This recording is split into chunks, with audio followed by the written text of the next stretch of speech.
Good evening and welcome to NASCAR Now on Spreaker. This is Mark Moses with your Coke Zero 400 Rapid Recap, brought to you in part by Spreaker and not Coke Zero.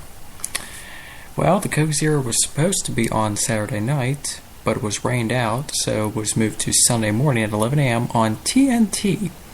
The race was 160 laps, which equals 400 miles, but the problem was we didn't get to 160 laps. At lap 20 was supposed to be the competition caution, but there was some problems. The leader, of course, was the 38 car, David Gilliland, winning the pole because they never got to round 2 and 3 of knockout qualifying due to rain. At lap 5, Matt Kenseth took the lead. Lap 6, there was a caution because of sprinkles. Then the red flag went out at lap 11. It was a 26-minute rain delay due to just some passing sprinkles. Then the green flag went back out at lap 13, and Matt Kenseth was the leader. Then at lap 17, Tony Stewart was leading. Lap 20, David Reagan was leading, and then here's the problem. Lap 21, which the competition caution was supposed to come out, there was a huge wreck. 11 cars were involved. Basically, it was Jeff Gordon's fault, many people said, and even he takes full responsibility. Then we move to lap 29, green flag comes back out, and David Reagan is leading. Then in lap 30, Reed Sorensen starts leading. Lap 32, Landon Castle leads. Then lap 33, Reed Sorensen takes the lead back. And at lap 34, Landon Castle takes the lead back. So it's basically a little bit of a battle for the lead. Then at lap 39, Jamie McMurray takes the lead. Then a caution comes out at around lap 40 for debris on the racetrack. Luckily, the green flag goes back out at lap 45, and Jamie McMurray is leading. Lap 55, then Greg Biffle takes the lead. Lap 61, Kurt Busch is the leader, and then he leads all the way to halfway. Then green flag pit stops were underway at lap 84, and through the cycle of pit stops at lap 87, Greg Biffle took the lead. Lap 88, Jeff Gordon took the lead, and at lap 89, Kurt Busch took the lead back.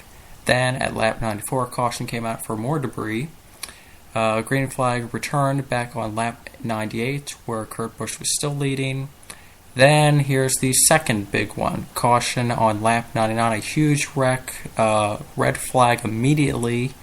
18 cars were involved in this one, and even Kyle Busch got hit in the side by Cole Witt and was turned on his roof.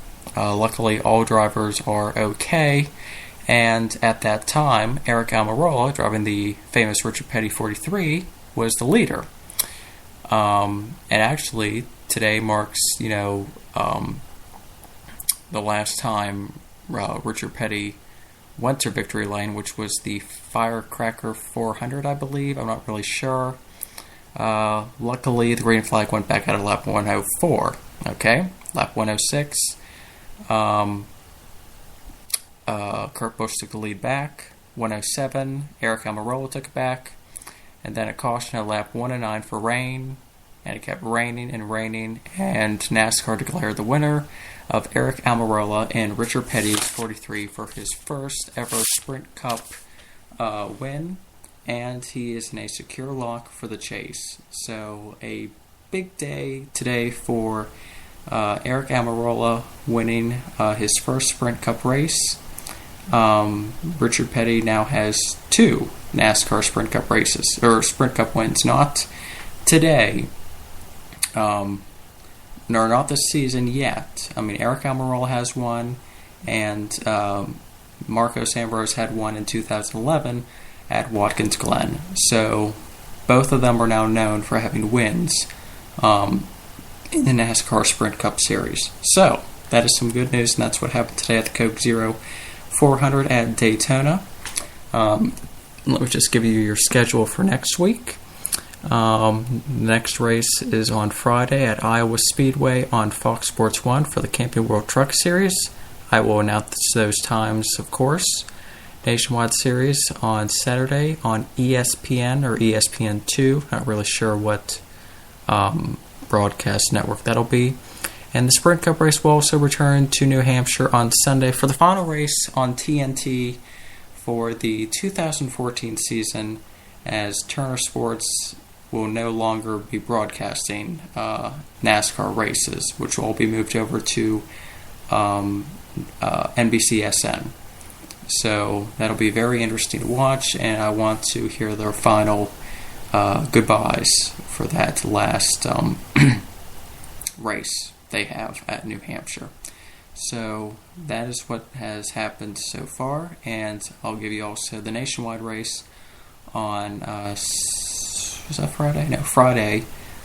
Casey Kane won by 2/100ths of a second over Regan Smith, which means Junior Motorsports swept the Daytona race in February and the July race on Friday. And Casey Kane has not been to victory lane since 2007. I can't remember where it was, but 2007, the nationwide race, and he finally got back to victory lane on Friday. So again, this is Mark Moses for NASCAR Now on Spreaker.